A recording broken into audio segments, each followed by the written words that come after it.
बिस्मिल्लाहिर्रहमानिर्रहीम। अस्सलाम वालेकुम डियर स्टूडेंट्स, क्या हाल है आप लोगों के।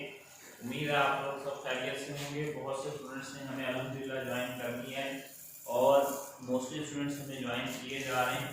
आज हमारा न्यू फर्स्ट ईयर का लेक्चर है। फर्स्ट ईयर न्यू का मतलब ये है कि वो हमारी फर्स्ट ईयर जिन्होंने अभी रिसेंटली एडमिशन लिए हैं 1 सितंबर से जो हमारा सेशन स्टार्ट है। हमारा जो पहला लेक्चर है वो है एनाटॉमी एंड फिजियोलॉजी।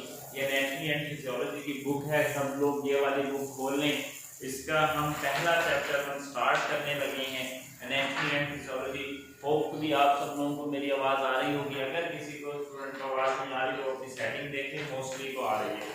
ठीक है, तो अब देखें आपकी जो बुक है इसमें लिखा हुआ है एनाटॉमी एंड फिजियोलॉजी। दर हकीकत ये दो बुक्स का मजमूआ है। दो बुक्स का मतलब एनाटॉमी एंड फिजियोलॉजी। एनाटॉमी का मतलब होता है इंसान के जिस्म के स्ट्रक्चर का मुतालिया, फिजियोलॉजी का मतलब होता है इंसान के जिस्म के फंक्शन का मुतालिया। तो इसमें पहला पार्ट एनाटॉमी का है, सेकंड पार्ट फिजियोलॉजी का है। अगर आप ये देखें इसका जो फहरिस्त है तो इसमें यहाँ पर लिखा है इंडेक्स पर एनाटॉमी का और नेक्स्ट में पार्ट भी लिखा हुआ है फिजियोलॉजी का। ठीक है बेटे, तो मैं आपके पहला चैप्टर यहाँ से स्टार्ट करने लगा हूँ। Chapter number 1 introduction to the anatomy. इसके बारे में आज आपको पढ़ाया जाएगा। बिस्मिल्लाहिर्रहमानिर्रहीम। आज आपका पहला चैप्टर है, सब लोग अटेंटिव हो जाएं। Chapter number 1 introduction. कोई भी आप जब बुक स्टार्ट करेंगे तो उसका पहले इंट्रोडक्शन आएगा, इंट्रोडक्शन ऑफ एनाटॉमी। जैसे मैंने आपको बताया कि एनाटॉमी और फिजियोलॉजी बायोलॉजी की शाखें हैं। बायोलॉजी जानदारों का इल्म है। जानदारों का इल्म का मतलब ये है कि जानदारों के मुतालिक हर किस्म का मुतालिया करना, उनकी रहन सहन का। बायोलॉजी की कई शाखें हैं, लेकिन मेडिसिन साइंस से हमें जिनकी जरूरत है उनमें एक एनाटॉमी है और एक जो है वो फिजियोलॉजी है। मैं आपको थोड़ा सा ये चार्ट ड्रा करके बता रहा हूँ ताकि आप लोगों को समझ आ जाए। एनाटॉमी एंड फिजियोलॉजी, यही आपका आज लेक्चर नंबर 1 है और इसी की मैं आपको रिकॉर्डिंग पर आपको मैं लेक्चर ऑनलाइन दे रहा हूँ। एनाटॉमी बायोलॉजी से तो सब लोग वाकिफ हैं।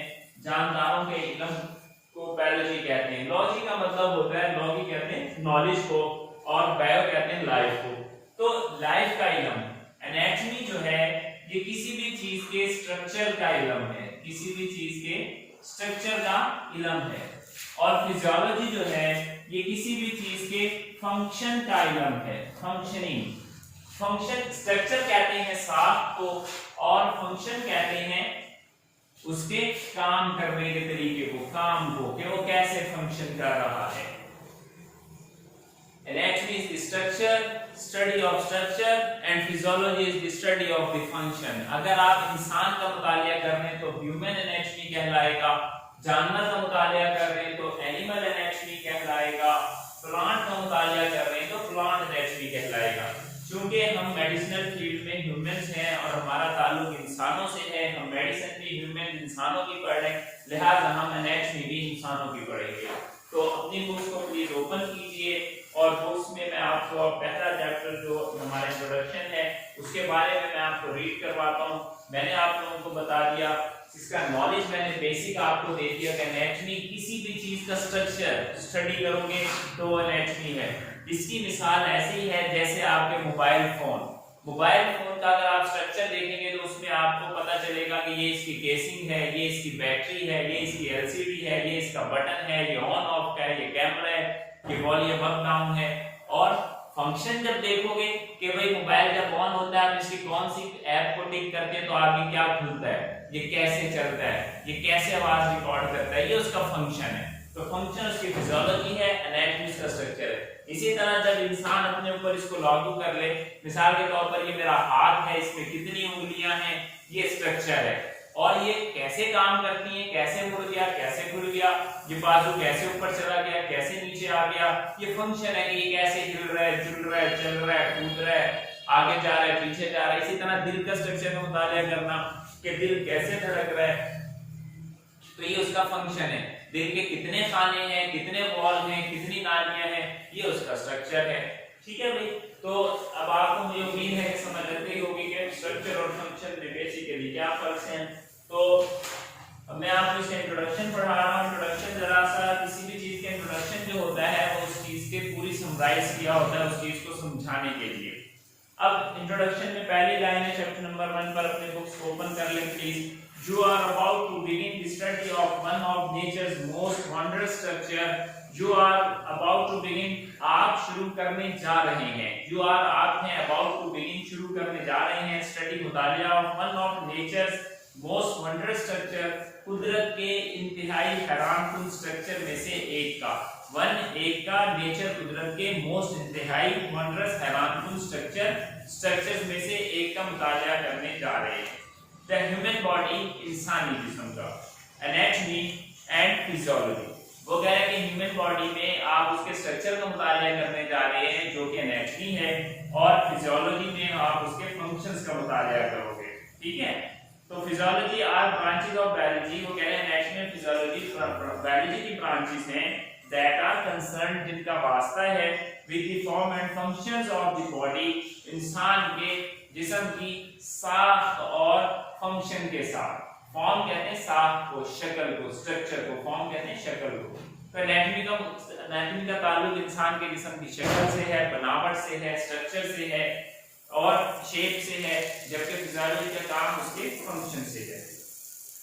अब देखो एनाटॉमी की उन्होंने डेफिनेशन आगे लिखी है, हाईलाइट करके मोटा करके। Anatomy is the study of body structure while physiology deal with the body function. Anatomy body के स्ट्रक्चर की स्टडी है, जबकि फिजियोलॉजी इंसान के जिस्म के फंक्शन की स्टडी है।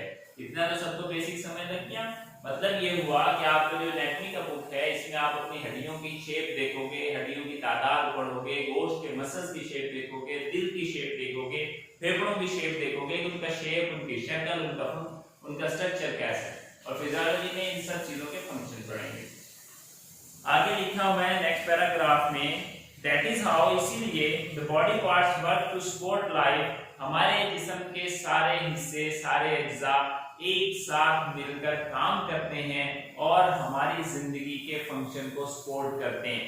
अगर आपकी आंख का जो स्ट्रक्चर है उसका काम है देखना, फंक्शन है देखना, स्ट्रक्चर क्या है कि इसमें एक लेंस है, इसमें झिल्ली है, पुतली है, पर्दा है, ये सब चीजें क्या है इसका स्ट्रक्चर। तो स्ट्रक्चर की स्टडी जब हम उसके लेंस की स्टडी करेंगे, पर्दे, उसकी परतें, उसमें रोशनी की सेल्स देखेंगे, तो ये एनाटॉमी कहलाएगा। और ये देख कैसे रही है, ये उसका फंक्शन है, ये फिजियोलॉजी। दोनों साथ मिलके काम करते हैं। मिसाल के तौर पर अगर आपके जिगर का स्ट्रक्चर फैल जाए, जिगर बढ़ जाए, तिल्ली बढ़ जाए, अब उसका स्ट्रक्चर चेंज हो गया ना। एक इंसान नॉर्मल 5 फुट का है, अचानक से सुबह 6 फुट का हो जाए, या उसका हाथ जो था वो पहले नॉर्मल साइज का था, अचानक से सूज कर मोटा हो जाए, तो आप क्या कहेंगे भाई इसको कोई डिजीज हो गई है। स्ट्रक्चर के तब्दील होने से आप जिस्म में मौजूद किसी बीमारी का पता लगाते हैं। ऐसे पता लगता है ना, डॉक्टर एक्सरे करवाता है, देखता है कि भाई हड्डी का स्ट्रक्चर चेंज है, टूटी हुई है, स्ट्रक्चर बदल गया, तो वो कहेगा भाई आपकी हड्डी टूटी हुई है। अल्ट्रासाउंड करवाएगा, देखेगा गुर्दे का स्ट्रक्चर चेंज है, गुर्दे के अंदर पथरी आई है, जब पथरी आई है तो गुर्दे का फंक्शन भी बदल गया। तो स्ट्रक्चर तब्दील होने से इंसान के जिस्म का फंक्शन भी बदल जाता है, और हमें स्ट्रक्चर के साथ साथ उसके फंक्शन को फिर करेक्ट करना पड़ता है। हम स्ट्रक्चर को करेक्ट करते हैं, सही करते हैं, फंक्शन खुद ब खुद ठीक हो जाता है। ठीक है जी। तो वो यही बात कर रहे हैं कि this is how all body parts work to support life. जिस्म के सारे हिस्से इकट्ठे काम करते हैं और जिंदगी को सपोर्ट करते हैं।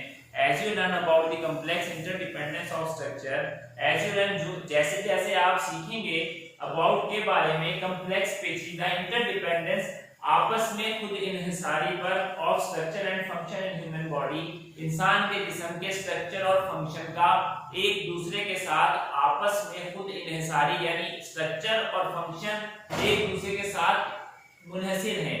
मतलब स्ट्रक्चर खराब हुआ, फंक्शन खराब हो गया, फंक्शन खराब हुआ, स्ट्रक्चर खराब हो गया। दोनों एक दूसरे के साथ इंटरडिपेंडेंट हैं, आजाद नहीं है कि फंक्शन खराब होने से स्ट्रक्चर पे कोई फर्क ना आए, या स्ट्रक्चर खराब होने से फंक्शन पे फर्क ना आए। आपके अगर खुदा ना खास्ता किसी पेशेंट की उंगली टूट जाए तो उसका फंक्शन भी खराब हो जाएगा। तो फंक्शन, जब स्ट्रक्चर खराब होता है तो फंक्शन ऑटोमेटिक खराब हो जाता है। तो ये इंटरडिपेंडेंट हैं एक दूसरे के साथ। ठीक है। You will become in real sense, तो आपको हकीकी मायनों में पता चलेगा the subject of your own study, आप जो पढ़ने जा रहे हैं ये आपकी ही स्टडी, आपके ही जिस्म का एक सब्जेक्ट है, यानी आप अपनी जात के मुतालिया कर रहे हैं। जब आप एनाटॉमी फिजियोलॉजी को पढ़ेंगे तो आपको पता चलेगा कि मैं अपने दिल के बारे में पढ़ रहा हूँ, अपने जिगर के बारे में पढ़ रहा हूँ, अपनी हड्डियों के बारे में पढ़ रहा हूँ, क्या अपने इंसानों को ही पढ़ना है। तो ये तो हो गया इंट्रोडक्शन जो कि एनाटॉमी फिजियोलॉजी दोनों का था। अब एनाटॉमी के बारे में थोड़ा सा इंट्रोडक्शन, यानी कि एनाटॉमी की अब डिटेल अब स्टार्ट हो रही है। तो आप मेरे साथ बुक पर रीड करेंगे, मैं इधर डाइस पर खड़ा होकर आपको रीडिंग करवा रहा हूँ, तो आपको मेरी आवाज भी आती रहेगी। हाँ, क्योंकि कैमरे को मैं इस तरीके से सेट नहीं कर सकता कि पूरी पिक्चर मेरी आए, तो फिर ये बोर्ड खराब होता है। तो एनाटॉमी आप प्लीज मेरे साथ साथ रीड करें प्लीज। मैं इसको जो रीडिंग करवा रहा हूँ एक एक अल्फाज के मायने बता रहा हूँ, उनको नोट करें ताकि आपको उसमें कोई दिक्कत ना हो। Anatomy is often defined as the study of structure of an organism. Anatomy को अक्सर ऐसे भी डिफाइन किया जाता है as study कि ये मुतालिया है of structure साख्त का of an organism किसी भी जानदार के and the relationship और उसकी साख्त के यानी उसके स्ट्रक्चर के ताल्लुक का of its parts उसके बॉडी पार्ट्स। एनाटॉमी किसी भी इंसान के जिस्म के स्ट्रक्चर का मुतालिया है और उस स्ट्रक्चर का उसके जिस्म के फंक्शन से क्या ताल्लुक है इसका भी मुतालिया है।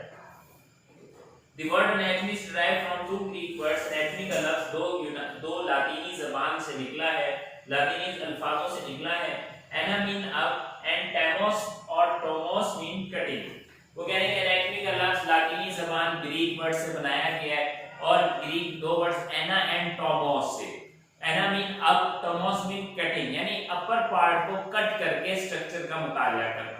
जैसे अगर आप कहें कि भाई मैं किसी मोबाइल के स्ट्रक्चर को देखना चाहता हूँ ये अंदर से कैसा है, तो आप उसे कट तो नहीं करेंगे क्योंकि उसमें पेच हैं, आप उसके पेच खोलेंगे अंदर से स्ट्रक्चर पता लग जाएगा। आप पंखे का खोलना चाहते हो, पंखे का अंदर से स्ट्रक्चर देखना चाहते हो, पंखा खोलोगे पेचों से अंदर के स्ट्रक्चर पता लग जाएगा। अब इंसान में तो कोई पेच नहीं है ना, पौधों में पेच नहीं, जानवरों में पेच नहीं, तो एनाटॉमी की स्टडी करने वाले उस इंसान को, उस पेशेंट को कट करते थे, फिर अंदर से उसके दिल का स्ट्रक्चर देखा, उसके गुर्दों का देखा, उसके फेफड़ों का देखा, उसके मैदे का देखा, इसलिए लफ्ज एनाटॉमी बना। Anatomy means upper parts of the body को कट करके हम उसमें से विजिबल पार्ट्स को देखते हैं। दिस प्रोसेस कॉल्ड डिसेक्शन, ये कटिंग का प्रोसेस जिसमें हम किसी चीज को काट कर मुतालिया करते हैं इसको डिसेक्शन कहते हैं। डाइसेक्ट, डाइसेक्ट का मतलब होता है काटना, डिसेक्शन का मतलब कटाई, ठीक है भाई। तो काट कर जब हम चेक करते हैं देखते हैं तो इसको हम डिसेक्शन कह रहे हैं। This process is called dissection, ये प्रोसेस कॉल्ड डिसेक्शन कहलाता है। Remains a principal technique used to isolate remain, और ये आज भी है। remain का मतलब बरकरार है, a principal technique एक बुनियादी टेक्निक to use जो इस्तेमाल हो रही है to isolate अलग करने में and study the structural components of parts of human body, किसी भी इंसान के जिस्म को आइसोलेट करने के लिए इस्तेमाल हो रहा है कटिंग का मामला। यानी आपने इंसान के जिस्म को, पेशेंट को काटा तो उसके स्टोमिक को निकाला और उसकी स्टडी तो आइसोलेट किया, तन्हा किया, अलग किया बाकी बॉडी से, और फिर उसको क्या किया आपने स्टडी किया। स्टडी से क्या मुराद है कि उसने भी बताया कि आपने उसको स्ट्रक्चरल कंपोनेंट्स और पार्ट्स ऑफ ह्यूमन बॉडी को आपने स्टडी किया कि इंसान के जिस्म के स्ट्रक्चरल कंपोनेंट जिनसे इंसान का जिस्म बना है या पार्ट्स ऑफ ह्यूमन बॉडी इंसान के जिस्म के कितने हिस्से हैं उनको स्टडी करने के लिए इस्तेमाल होता है। Biology is defined as, biology को ऐसे डिफाइन किया जाता है। अब वो बायोलॉजी की तारीफ कर रहा है, हालांकि हमें इसकी जरूरत नहीं है, मैंने बता दिया बायोलॉजी जो है वो जानदारों का इल्म है, लेकिन वैसे ही वो आपकी बुक में इंट्रोडक्शन स्टार्ट से लेकर बता रहा है ताकि आपको मुश्किल ना हो। Biology is defined as, biology को ऐसे तारीफ किया जाता है as the study of life, कि ये जिंदगी का मुतालिया है। Both anatomy and physiology are subdivisions of the very broad area of inquiry। वो कह रहे हैं कि both दोनों के दोनों anatomy and physiology, anatomy और physiology हैं very broad area of inquiry, बहुत वसी area of inquiry जुस्तजू का। inquire कहते हैं पूछना, तलब करना, तजस्सुस करना, यानी anatomy और physiology इतने वास्ट सब्जेक्ट हैं कि इन दोनों सब्जेक्ट से आप अपने बारे में बेतहाशा इंक्वायरी कर सकते हो, पूछ सकते हो, अपने आप को खोज लगा सकते हो। फॉर एग्जांपल, मिसाल के तौर पर the term gross anatomy, The term gross anatomy is used to describe the study of the body parts visible to the naked eye. उन्होंने बताया कि मिसाल के तौर पर एक एनाटॉमी की ब्रांच है जिसको हम कहते हैं gross anatomy. Anatomy mean study of structure. Gross का मतलब होता है जाहिरी, लमसम, टोटल. ग्रॉस को इंग्लिश में क्या कहेंगे? लमसम या टोटल, यानी पूरे का पूरा. ग्रॉस एनाटॉमी मीन आप किसी भी चीज को ग्रॉस, पूरे का पूरा, जाहिरी, जैसा आपको नेकेड आई से, अपनी आंख से, बगैर लेंस के, बगैर माइक्रोस्कोप के नजर आ रहा है, ऐसे आप देखेंगे तो इसको आप क्या कह रहे हैं? Gross anatomy. ठीक है. तो ग्रॉस एनाटॉमी में आप क्या कर रहे हैं? अपनी बॉडी के पार्ट्स को स्टडी कर रहे हैं सादा आंख से, बगैर माइक्रोस्कोप लगाए. इसमें सेल तो फिर नजर नहीं आ रहा, बस सादा आंख से ये पता चल रहा है कि भाई मेरे हाथ की उंगलियां 5 हैं, अंदर के जोड़ भी नजर नहीं आ रहे मुझे. अगर मैं खाल उतार लें, जिल्द निकाल लें, सीना खोल लें, दिल, फिर सामने से दिल नजर आ रहा है, अंदर के चैम्बर नजर नहीं आ रहे. फिर उसे काटेंगे, फिर अंदर के चैम्बर नजर आ रहे हैं. ठीक है. तो ग्रॉस एनाटॉमी क्या है? ज़ाहिरी आंख से उतार लिया है. Study of the body parts visible to the naked eye. उन बॉडी पार्ट्स का मुतालिया जो कि नेकेड आई से विजिबल हैं. Before the discovery of the microscope की डिस्कवरी से पहले एनाटॉमिस्ट थे. एनाटॉमिस्ट कहते हैं उन साइंसदानों को जो एनाटॉमी को स्टडी करते हैं. Anatomist had to study human structure. Anatomist को ह्यूमन स्ट्रक्चर को स्टडी करना पड़ता था using only the eye during dissection. Dissection के दौरान सिर्फ अपनी आंख को इस्तेमाल करते हुए. डिसेक्शन मैंने कहा था चीड़-फाड़, काट-पीट. तो सर्जरी जब होती थी तो एक डॉक्टर के साथ, जो सर्जन के साथ दूसरे लोग होते थे, वो डॉक्टर बेसिकली एनाटॉमी को ऐसे स्टडी करते थे. किसी पेशेंट को खोला, उसके जिस्म का अंदर का स्ट्रक्चर देख लिया, क्योंकि उस वक्त एक्सरे, अल्ट्रासाउंड मशीनें वगैरह तो थी नहीं, कैमरे की टेक्नोलॉजी तो थी नहीं. तो जब तक किसी इंसान को डायसेक्ट नहीं करते थे उस वक्त तक ज़ाहिरी उसका मुतालिया अंदरूनी पार्ट्स का नहीं हो सकता था. बैरूनी पार्ट्स का तो सबको पता है, 2 आंखें, 2 हाथ हैं, 2 कान हैं, 5 उंगलियां हैं, हर हाथ पांव की. तो अंदरूनी पार्ट्स का मुतालिया डायसेक्शन करके करते थे. तो इसको ग्रॉस एनाटॉमी कह रहे हैं. The early anatomists could make only a gross or whole examination. जो इब्तदाई एनाटॉमिस्ट थे, एनाटॉमी के साइंटिस्ट थे, could only make, वो सिर्फ कर सके a gross और whole examination, सिर्फ एक whole सारे का सारा और gross सारे का सारा. whole भी लमसम को कहते हैं, gross भी पूरे के पूरे को कहते हैं, सारे के सारे को कहते हैं. वो कह रहे हैं कि वो सिर्फ सारे का सारा मुतालिया कर सकते थे. उन्होंने कोई बारीक बीनी में मुतालिया नहीं किया. वो ये नहीं बता सकते थे कि सेल कैसा है, टिश्यू का स्ट्रक्चर क्या है, और आपके फाइबर्स कैसे हैं, टिश्यू के फाइबर, ऑर्गन अंदर से कैसा है, मसल्स की टाइप्स कितनी है, बोन्स की टाइप कितनी है. बस वो ज़ाहिरी मुतालिया कर सकते हैं, तो उसकी बारीकियों में नहीं जा सकते. With the use of modern microscope, जदीद माइक्रोस्कोप के इस्तेमाल से many anatomists, बहुत से एनाटॉमी के साइंटिस्ट, नो स्पेशलाइज, अब वो माहिर हो गए हैं इन माइक्रोस्कोपिक एनाटॉमी में. ग्रॉस एनाटॉमी का जो उल्ट है उसको माइक्रोस्कोपिक एनाटॉमी हम कहेंगे. माइक्रोस्कोपिक एनाटॉमी ऐसी एनाटॉमी है जिसमें आप माइक्रोस्कोप को इस्तेमाल करके जिस्म की बारीकियों का, अपनी बॉडी के बारीक स्ट्रक्चर्स का मुतालिया करते हो. ग्रॉस एनाटॉमी से बस सादा आंख से, समझ आ गई बात? सादा आंख से आपने एक चीज को देखा, अपने हाथ को देखा, माइक्रोस्कोप से देखा तो हजारों जरासीम, बैक्टीरिया, वायरस नजर आए. इसी तरह जब उन्होंने माइक्रोस्कोप से एक सादा स्ट्रक्चर को देखा तो उन्हें उसमें बहुत सी चीजें मिली कि भाई इसमें फैट के टिश्यूज भी हैं, इसमें प्रोटीन्स के भी हैं, इसमें लिपिड, इसमें आपके कार्बोहाइड्रेट्स भी हैं, और पता नहीं क्या क्या चीजें इसमें मौजूद हैं. ठीक है. तो वो स्पेशलाइज हो गए माइक्रोस्कोपिक एनाटॉमी में, इंक्लूडिंग स्टडी ऑफ सेल्स. तो उन्होंने सेल्स की स्टडी की. सेल्स की स्टडी को साइटोलॉजी कहा जाता है. माइक्रोस्कोप यूज करते हुए उन्होंने सेल को स्टडी किया, और स्टडी ऑफ सेल को एनाटॉमी की टर्मिनोलॉजी में साइटोलॉजी कहते हैं. CYTOLOGY, cytology. तो ने स्टडी ऑफ सेल किया, स्टडी ऑफ टिश्यू किया, टिश्यू की स्टडी को टिश्यू स्टडी को हम हिस्टोलॉजी कहते हैं। क्या कहते हैं भाई? हिस्टोलॉजी। समझ आ रहा है? तो वो बता रहे हैं कि भाई उन्होंने सेल को स्टडी किया तो साइटोलॉजी, एंड टिश्यूज को स्टडी किया तो हिस्टोलॉजी ब्रांच बना दी उन्होंने। Other branches of anatomy include the study of human growth and development. वो कह रहे हैं एनाटॉमी की जो दूसरी ब्रांचेस हैं उसमें इंक्लूड मुश्तमिल है ह्यूमन डेवलपमेंट की ग्रोथ, कि इंसान कैसे डेवलप हो रहा है, कैसे ग्रो कर रहा है, उसको कहते हैं डेवलपमेंटल एनाटॉमी। इंसान की डेवलपमेंट देख रहे हैं। आपको पता है कि इंसान की डेवलपमेंट जो है वो भी आप जाहिर आंख से तो नहीं मुशाहिदा कर सकते, अंदर सेल्स के अंदर क्या चीजें बन रही हैं, क्या हो रहा है, तो इसको डेवलपमेंटल एनाटॉमी कह रहे हैं। क्या कह रहे हैं भाई? Developmental anatomy. ठीक है। तो और study of disease body structure, या आप इंसान के जिस्म के डिजीज के स्ट्रक्चर को स्टडी कर रहे हैं। क्या मतलब हुआ? अगर किसी का गला खराब है, जिसको हम सोर थ्रोट भी कहते हैं इंग्लिश में, और मेडिकल साइंस में फेरिंजाइटिस कहते हैं, किसी को सोर थ्रोट है तो डॉक्टर कहेगा मुंह खोले, आप मुंह खोलेंगे, करेंगे, वो अंदर से देखेगा भाई गला पका हुआ है, तो उसने एक गले में डिजीज थी, बीमारी थी, उसकी स्टडी की, स्टडी करके बीमारी का पता लगाया। कैसे? कि आपके गले का स्ट्रक्चर तब्दील है, इसलिए आपको बुखार है। स्ट्रक्चर कैसे तब्दील हुआ? कि आपके गले में सोजिश है, रेडनेस है, पस है, पीप है, तो उससे आपको पता चला।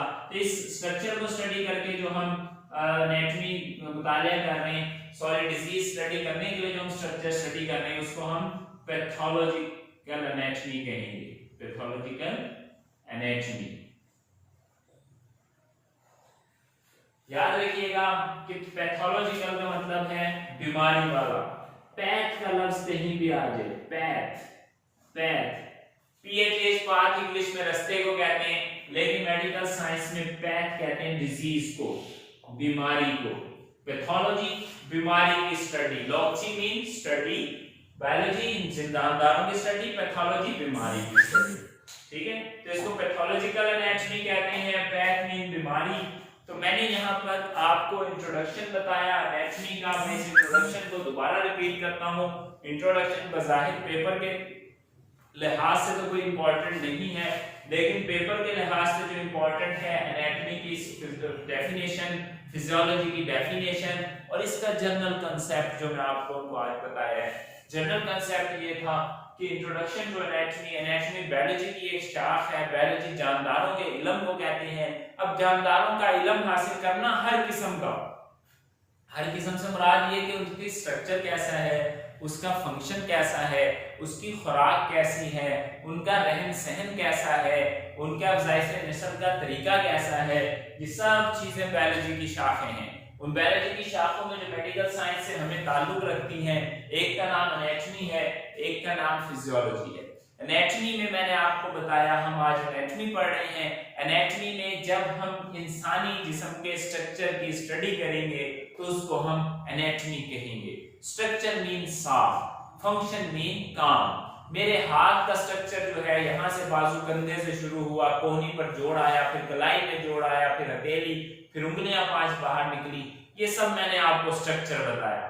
लेकिन मैंने आपको, मैं कह रहा हूं कि मेरा हाथ सिर्फ ऊपर की तरफ मुड़ सकता है, नीचे की तरफ ये कोहनी नहीं मुड़ती, ये मैंने इसका फंक्शन बताया। फंक्शन फिजियोलॉजी में स्टडी हुआ और स्ट्रक्चर एनाटॉमी में स्टडी हुआ। तो यही बात है मैंने आपको बताई। फिर थोड़ी सी हिस्ट्री से आपको डिनोमिनेट किया गया।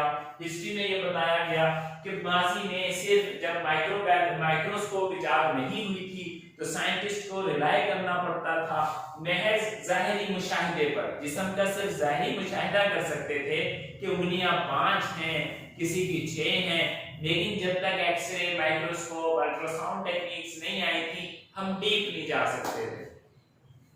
तो वो क्या करते थे साइंटिस्ट, जो कि एनाटॉमी के साइंटिस्ट थे, जिनको एनाटॉमिस्ट कहते थे, वो क्या करते थे, जब पेशेंट को डाइसेक्ट करते थे, डाइसेक्ट करने के बाद अंदर जो उन्हें स्ट्रक्चर पड़े हुए नजर आते थे, उसको देखकर उन्होंने बताया कि इंसान का मैदा लेफ्ट साइड पर है, जिगर राइट साइड पर है, पित्ता लेफ्ट राइट साइड पर है, गुर्दे दोनों साइडों पर हैं, पीठ के पीछे, दिल यहाँ पर है, वरना उन्हें क्या पता कि इंसान का दिल किधर है, जिगर किधर है, गुर्दा किधर है, मसाना किधर है।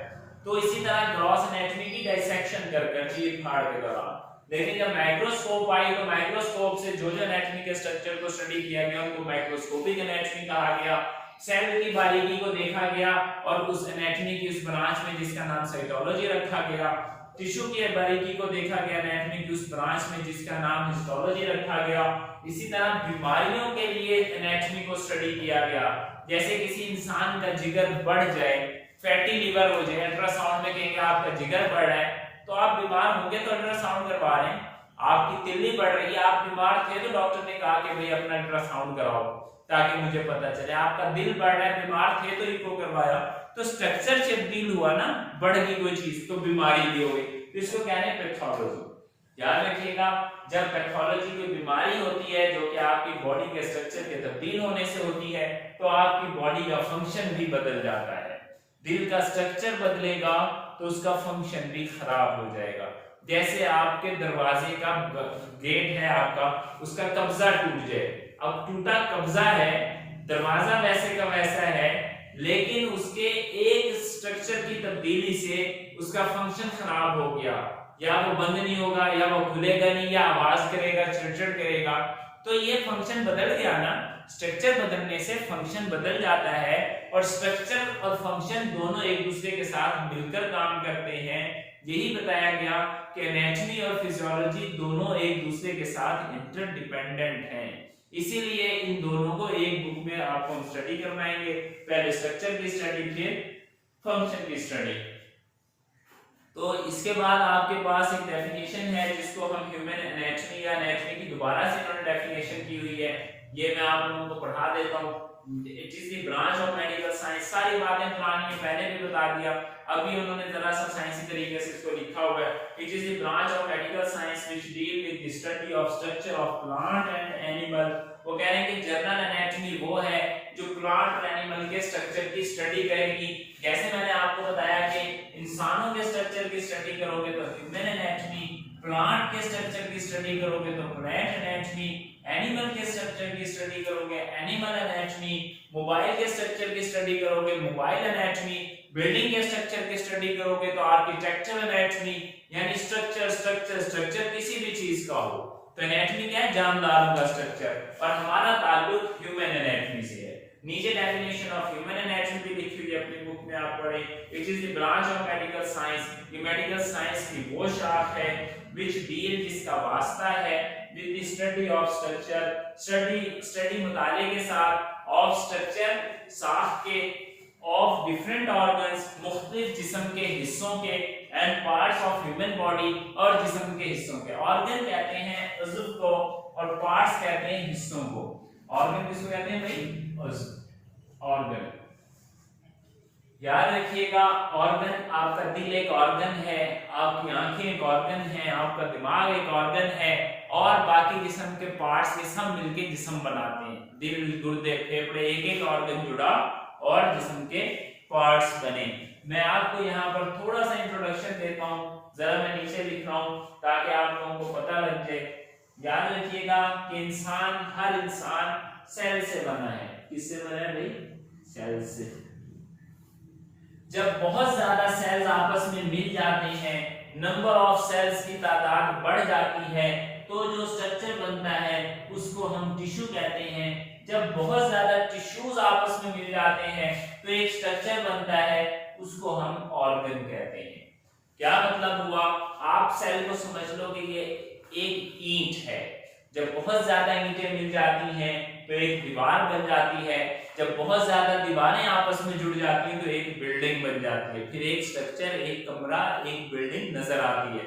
इसी तरह एक सेल कुछ भी नहीं है, जिंदा है, बंडल ऑफ सेल आपस में मिलकर एक टिश्यू बनाएंगे। टिश्यू की मिसाल आप अपने गोश्त की एक बोटी ले सकते हो, बड़ी से बड़ी या छोटी से छोटी गोश्त का टुकड़ा ले सकते हो, क्योंकि उसमें भी हजारों सेल होंगे। तो जब बहुत ज्यादा टिश्यूज मिलेंगे तो एक पूरा स्ट्रक्चर बन जाएगा। दिल बन गया, गुर्दे बन गए, फेफड़े बन गए, आपके मसल्स बन गए, ठीक है। तो इसको ऑर्गन कहेंगे। उनको क्या कहेंगे, ऑर्गन। उर्दू में कहेंगे उज़्व। उज़्व कहते हैं ना, हमारा उज़्व है ये। तो आप लोगों को मैंने बताया कि आपकी बॉडी के जो सेल्स हैं, सेल्स इकाई है जिंदगी की, जब कई सेल, नंबर ऑफ सेल्स आपस में जुड़ जाएंगे तो उनसे टिश्यू बनेगा, जब नंबर ऑफ टिश्यूज आपस में जुड़ जाएंगे उनसे ऑर्गन्स बनेंगे। और यही चीज उन्होंने बताई है कि इसमें हम ना सिर्फ बॉडी के स्ट्रक्चर में, इंसानों के स्ट्रक्चर की स्टडी करते हैं, ना सिर्फ सेल्स की, टिश्यूज की, बॉडी के ऑर्गन्स की भी और हड्डियों की भी। सेल की स्टडी जो है, आपने सेल को स्टडी किया तो उसमें जिस ब्रांच में होगा उसको साइटोलॉजी कहा गया। आपने टिश्यू को स्टडी किया, जिस ब्रांच में किया फिजियोलॉजी की, वो एनाटॉमी की ब्रांच हिस्टोलॉजी कहलाएगी। इसी तरह ऑर्गेनिक ऑर्गन्स की स्टडी जो है वो ऑर्गेनोलॉजी कहलाएगी। यहाँ पर आगे हम मजीद पढ़ेंगे आपकी जो एनाटॉमी की, कल हम इंशाल्लाह डिफरेंट ब्रांचेस ऑफ एनाटॉमी पढ़ेंगे, एनाटॉमी की शाखाएं पढ़ेंगे। आज का ये हमारा पहला लेक्चर था जो कि इंट्रोडक्शन का था, और मुझे उम्मीद है आप लोगों को समझ आया होगा। अगर किसी स्टूडेंट का कोई क्वेश्चन है तो प्लीज मुझे इनबॉक्स में मैसेज करें क्वेश्चन के लिए। आप लोगों का नेक्स्ट लेक्चर दोबारा से स्टार्ट होगा।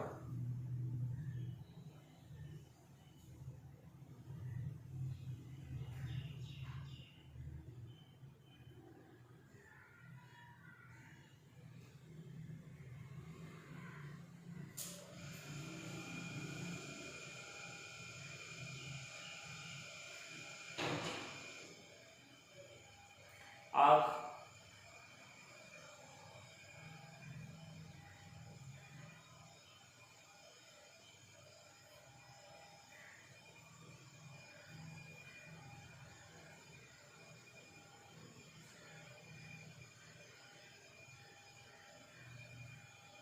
बहुत शुक्रिया यहाँ पर तमाम स्टूडेंट्स का। आप सब लोगों से गुजारिश है कि ये जो आपका वीडियो का चैट बॉक्स है इसमें आप पर्सनल चैट्स मत करें। किसी को चैट करनी है, ग्रुप में भी आप लोग पर्सनल चैट्स भेजते हैं तो मैंने उसको ग्रुप को सिर्फ एडमिन पर कर दिया कि चैट करने के लिए, क्योंकि ये सब चीजें पढ़ने के लिए, आप पढ़ने के लिए आए। जैसे आप एक क्लासरूम में बैठे हैं स्टडी करने के लिए, उसमें टीचर मौजूद होता है, टीचर बोलने नहीं देता, डिसिप्लिन होता है, तो प्लीज यहाँ पर डिसिप्लिन मेंटेन करें, वरना इधर इस चैट इसको आप लेक्चर लेने का फिर फायदा क्या है। ठीक है, तो मुझे उम्मीद है कि नेक्स्ट टाइम से आप लोग इस बात को फॉलो करेंगे। अभी अगले 5 मिनट्स में आपका लेक्चर स्टार्ट हो जाएगा, मैं आपको लिंक भेजता हूँ। अगला लेक्चर आपका बायोकेमिस्ट्री का होगा। ठीक है, अपनी बायोकेमिस्ट्री की बुक ओपन रखें, पहले चैप्टर से हम पढ़ेंगे। अल्लाह हाफिज।